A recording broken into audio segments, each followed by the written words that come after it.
अस्सलामुअलैकुम, welcome to my YouTube channel. उम्मीद है आप सब खैर आफियत से होंगे। बकरीद की अगली सुबह हम में से तकरीबन हर दूसरे घर में कुर्बानी के जानवर का मगज़ ज़रूर बनाया और खाया जाता है।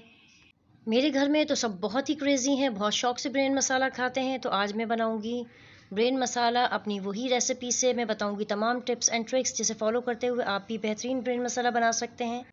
मैं यहाँ इस्तेमाल कर रही हूँ एक बड़े जानवर का मगज़, क्योंकि ये साइज़ में बड़ा होता है। अगर आप बकरी का मगज़ यूज़ करना चाहें तो फिर आप 2 से 3 मगज़ लीजिएगा। मगज़ बनाने से पहले का एक मुश्किल मरहला होता है मगज़ को साफ़ करने का, क्योंकि बहुत बारीक बारीक सी वेन्स मगज़ में होती हैं, जिसकी वजह से मगज़ को साफ़ करना ज़रा सा टाइम टेकिंग है। मगज़ को साफ़ करने के लिए मैं यहाँ डाल रही हूँ ठंडा पानी, जिसमें मैंने कुछ बर्फ़ के पीसेस डाले हुए थे। पानी बहुत ज़्यादा ठंडा मैंने लिया है। कुछ लोग मगज़ को उबाल कर साफ़ करते हैं, वो तरीका भी बेहतर है, लेकिन आप ठंडे पानी में पहले मगज़ को 10 मिनट के लिए भिगो कर रखिएगा। फिर आप देखिएगा कितनी आसानी के साथ जो मगज़ की वेन्स हैं वो उतर जाती हैं।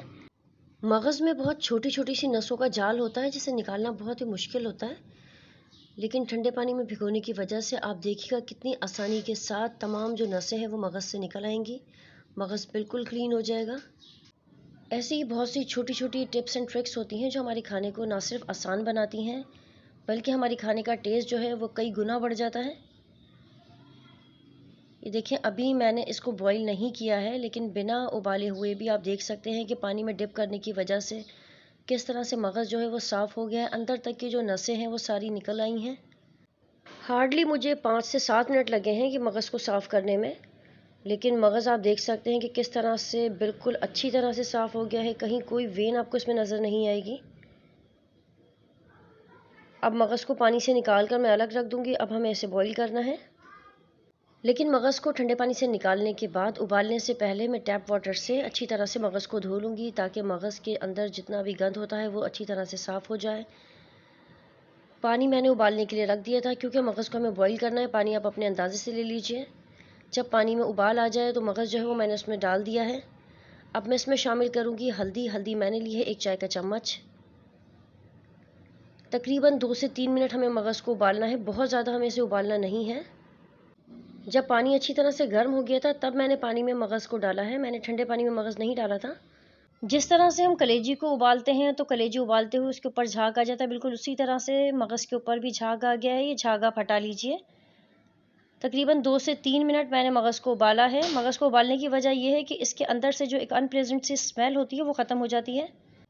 जब आप मगज़ को पकाएंगे तो कहीं से कोई आपको बदबू कच्चापन महसूस नहीं होगा। बहुत ही मज़े का बनेगा। 2-3 मिनट मगज़ को उबालने के बाद मगज़ को मैं निकाल रही हूँ। निकाल कर मैंने एक प्लेट में रख दिया है। मैं पहले से मगज़ को धो चुकी थी। ब्रेन मसाला के लिए ब्रेन जो है वो रेडी है। मसाला मैं रेडी कर रही हूँ। उसके लिए मैंने सरसों का तेल 1 कप लिया है। बेहतर है कि आप भी सरसों का तेल इस्तेमाल करें या घी भी इस्तेमाल कर सकते हैं। सरसों का तेल गर्म हो गया। अच्छी तरह से गर्म करने के बाद मैं इसमें शामिल कर रही हूँ प्याज। 2 से 3 मीडियम साइज़ की थी, जिसे मैंने बारीक बारीक चॉप कर लिया था। प्याज को बहुत ज़्यादा हमें फ्राई नहीं करना है, बस प्याज हल्का सा ट्रांसलूसेंट हो जाए तो प्याज में आप ऐड कर दीजिए अदरक लहसुन। ये देखें, प्याज जो है वो हल्का सा गोल्डन कलर का होने लगा है। इस पॉइंट पर मैं इसमें शामिल कर रही हूँ पिसे अदरक लहसुन। अदरक लहसुन मैंने लिए हैं 2 खाने के चम्मच। अदरक लहसुन को मैंने पीसने की बजाय बारीक बारीक चॉप कर लिया था हाथ से ही। अदरक लहसुन को प्याज के साथ मैं अच्छी तरह से भून लूँगी, ताकि अदरक लहसुन की जो स्मेल है वो ख़त्म हो जाए। अदरक लहसुन को मैंने अच्छी तरह से भून लिया है। अब मैं इसमें ऐड कर रही हूँ टोमेटो प्यूरी, तकरीबन 2 खाने के चम्मच। अगर आपके पास टोमेटो प्यूरी नहीं है तो 2 से 3 मीडियम साइज़ के टमाटर का छिलका उतार कर ग्राइंड कर लीजिए। टोमेटो प्यूरी या टोमेटो पल्प को 2 मिनट के लिए प्याज के साथ अच्छी तरह से भून लीजिए। अब हम इसमें ऐड करेंगे कुछ स्पाइसेस। सबसे पहले मैं इसमें शामिल कर रही हूँ पिसी लाल मिर्च। पिसी लाल मिर्च मैंने ली है 1 खाने का चम्मच। अगर आप ज़्यादा स्पाइसी पसंद करते हैं तो फिर आप स्पाइसेस की जो मिकदार है वो थोड़ी सी बढ़ा दीजिए। मैंने बिल्कुल दरमियाने से रखे हैं। यहाँ मैंने हल्दी शामिल की है 1/4 टीस्पून, यानी 1/4 चाय का चम्मच। नमक है 1.5 चाय का चम्मच, या आप अपने टेस्ट के अकॉर्डिंगली कम या ज़्यादा कर सकते हैं। पिसा गरम मसाला है आधा चाय का चम्मच। पिसा धनिया है 1 खाने का चम्मच। अगर आप चाहें तो पिसे धनिया की बजाय भुना कुटा धनिया भी यूज़ कर सकते हैं। यहाँ मैं इसमें शामिल कर रही हूँ भुना कुटा ज़ीरा। भुना कुटा ज़ीरा मैंने लिया है 1 खाने का चम्मच। तमाम स्पाइसेस इसमें जा चुके हैं। अब हमें करनी है मसाले की अच्छी तरह से भुनाई। मसाला हमें इतना भुनना है कि जो ऑयल है वो अलग हो जाए। मसाला अच्छी तरह से भुन चुका है, ऑयल जो है वो मसाले से अलग होने लगा है। यहाँ मैं इसमें शामिल कर रही हूँ दही। दही मैंने लिया है 3 खाने के चम्मच। दही को मैंने अच्छी तरह से फेंट लिया था। दही को आपको बहुत अच्छी तरह से फेंटना है ताकि दही के जो लम्स हैं वो मसाले में ना आए। क्योंकि मैंने ग्रेवी में टोमेटो प्यूरी भी ऐड की थी, इसलिए दही मैंने बहुत ज़्यादा ऐड नहीं किया है, वरना जो हमारा मसाला है वो बहुत ज़्यादा खट्टा हो जाएगा। साथ ही मैं इसमें शामिल कर रही हूँ पिसी काली मिर्च आधा चाय का चम्मच। जो मगज़ मैंने धोकर उबाल कर रखा था वो मगज़ के मैंने छोटे छोटे पीसेस कर लिए थे, यहाँ वो भी मैं इसमें शामिल कर रही हूँ। आप चाहें तो काली मिर्च बाकी मसालों के साथ भी ऐड कर सकते हैं, लेकिन क्योंकि काली मिर्च डालते ही मसाले का जो कलर है थोड़ा सा डार्क हो जाता है, इसलिए मैंने इस पॉइंट पर ऐड की है। यूजली इसी पॉइंट पर लोग इसमें हरा धनिया, हरी मिर्च या अदरक वगैरह ऐड कर देते हैं, लेकिन ब्रेन के कच्चेपन को ख़त्म करने के लिए मैं 3 से 4 मिनट के लिए दरमियानी आंच पर इसे पका लूँगी। पानी मैंने इसमें शामिल नहीं किया था, आप देख सकते हैं।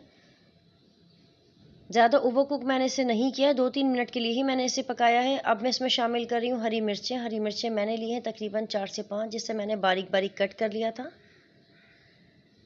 हरा धनिया तकरीबन आधी गड्डी के करीब था, जिसे मैंने बारीक बारीक चॉप कर लिया था। हरा धनिया भी मैंने इसमें शामिल कर दिया है। अब मैं इसमें शामिल कर रही हूँ अदरक।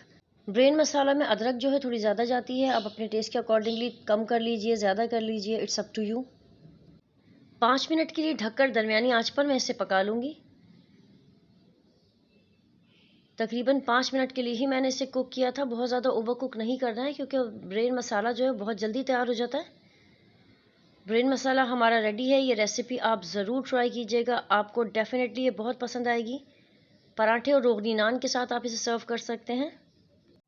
Mummy, it's too yummy.